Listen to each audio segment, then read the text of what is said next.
সরকারি নথি বিকৃত করার অভিযোগে পুরুলিয়ায় গ্রেফতার কাকা ভাইপো। পুলিশের জালে জেলা পরিষদের সহ সভাধিপতি এবং তার ভাইপো পঞ্চায়েত সমিতির সহ সভাপতি। কি অভিযোগ তাদের বিরুদ্ধে আরো বিস্তারিত জানাবেন প্রতিনিধি হংসরাজ সিংহ আমাদের সঙ্গে টেলিফোন লাইনে রয়েছেন। হংসরাজ, দেখো, যেটা জানা গেছে কি সরকারি নথির বিকৃত করার অভিযোগ রয়েছে তিনজনের বিরুদ্ধে। তার মধ্যে মূলত হচ্ছেন কি পুরুলিয়ার জেলা পরিষদ সহ সভাধিপতি হচ্ছেন সুজয় বন্দ্যোপাধ্যায় এবং তার ভাইপো কৃপাসুন্দর ব্যানার্জি ওরফে ধরম ব্যানার্জি। তিনি হচ্ছেন পুঞ্চা পঞ্চায়েত সমিতির সহসভাপতি। এর পাশাপাশি পুঞ্চা পঞ্চায়েত সমিতির পূর্ত কর্মাধ্যক্ষ চরণ পাহাড়ি দাস, তার বিরুদ্ধে অভিযোগ রয়েছে কি তারা সরকারি নথি বিকৃত করছিল এবং সেই কারণে কিন্তু গতকাল রাতে গভীর রাতে তাদেরকে গ্রেপ্তার করে। যেটা বোঝা যাচ্ছে কি বিজেপির পক্ষ থেকে কিন্তু গত 7 তারিখেও এই চলতি মাসের 7 তারিখেও তাদের এই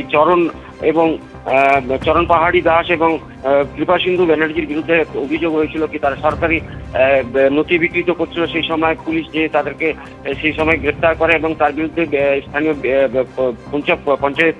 পুঞ্চা বিডিও তাদের বিরুদ্ধে একটা অভিযোগ করেছিলেন। কিন্তু যদিও তাদের 8 তারিখে বেল হয়েছিল, কিন্তু এই ঘটনাক্রমে তদন্ত পুলিশ করছিলেন এবং সেই তদন্ত ভিত্তিতে যেটা জানা গেছে কি সুজয় ব্যানার্জির নির্দেশে কিন্তু তারা এই কাজগুলো করছিলেন বলে বিজেপির তরফ থেকে কিন্তু অভিযোগ করা হয়েছিল।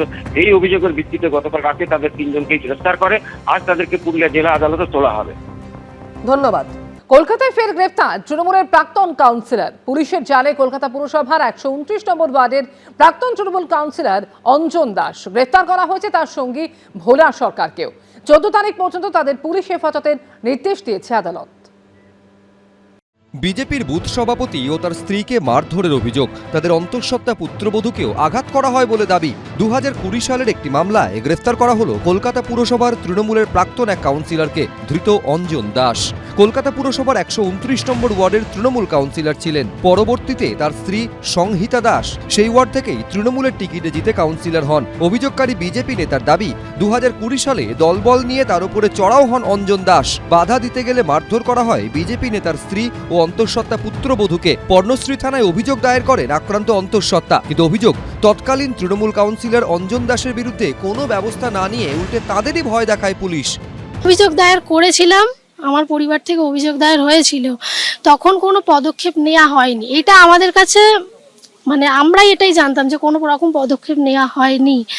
যখন আমরা 2026 সালে 31শে মে আবার কমপ্লেনটা করতে গেলাম, তখন আমরা জানতে পারছি যে সেই সময় 2020 সালে একটা কমপ্লেন হয়েছিল, তার কোনো খবর বা কিছুই আমরা এখনো অবধি জানতে পারিনি। 2026-এ এসে জানতে পারলাম।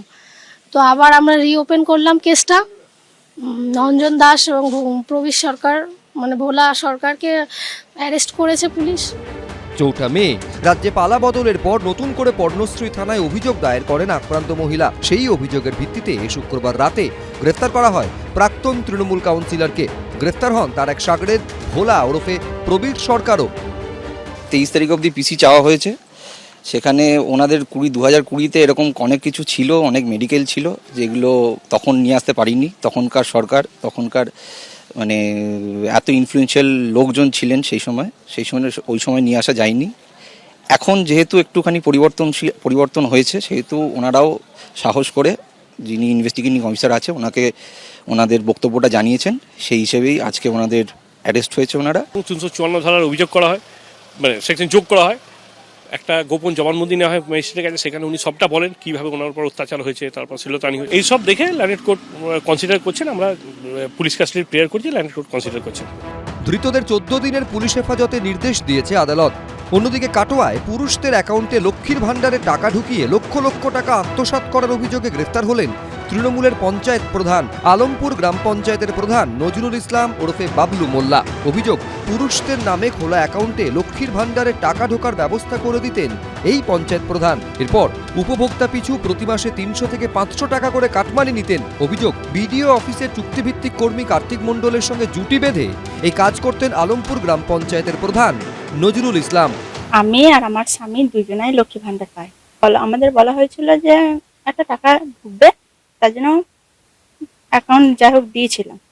পরে জানছি যে এরকম লক্ষ্মী ভাণ্ডার ঢুকলে 300 নিত, 700 নিতেন, এরকম কার্তিক মণ্ডল ওইটা করে দিয়েছিল বলে নিত। এদের বিরুদ্ধে প্রশাসন তদন্ত নিয়ে যেন কঠোরভাবে এদের শাস্তির ব্যবস্থা করে। পঞ্চায়েত প্রধানকে গ্রেফতার করা হলেও এখনো পুলিশের নাগালের বাইরে আর এক অভিযুক্ত। ময়ূখ ঠাকুর চক্রবর্তী, প্রবীর চক্রবর্তী, রানা দাস, এবিপি আনন্দ। এবিপি আনন্দ, এগিয়ে থাকে, এগিয়ে রাখে।